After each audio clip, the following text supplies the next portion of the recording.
حضرت ابو سعید رضی اللہ تعالی عنہ اور حضرت ابو ہریرہ رضی اللہ تعالی عنہ بیان کرتے ہیں، رسول اللہ صلی اللہ علیہ وآلہ وسلم نے فرمایا، اپنے قریب الموت افراد کو لا الہ الا اللہ کی تلقین کرو۔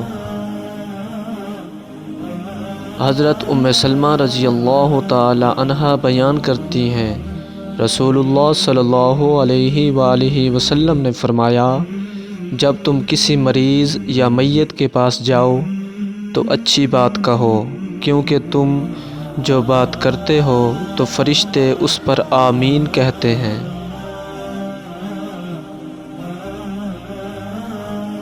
حضرت ام سلمہ رضی اللہ تعالی عنہا بیان کرتی ہیں، رسول اللہ صلی اللہ علیہ وآلہ وسلم ابو سلمہ رضی اللہ تعالی عنہ کے پاس تشریف لائے تو ان کی نظر پھٹ چکی تھی۔ آپ نے ان کی آنکھیں بند کیں، پھر فرمایا، جب روح قبض کی جاتی ہے تو نظر اس کے پیچھے چلی جاتی ہے۔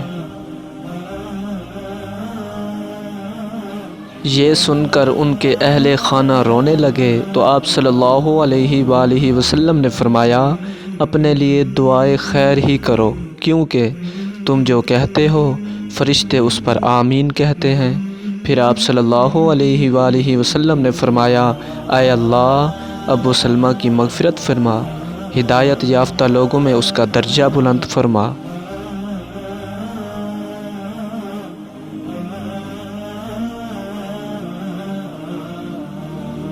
اس کے پیچھے باقی رہ جانے والوں میں تو اس کا خلیفہ بن جا۔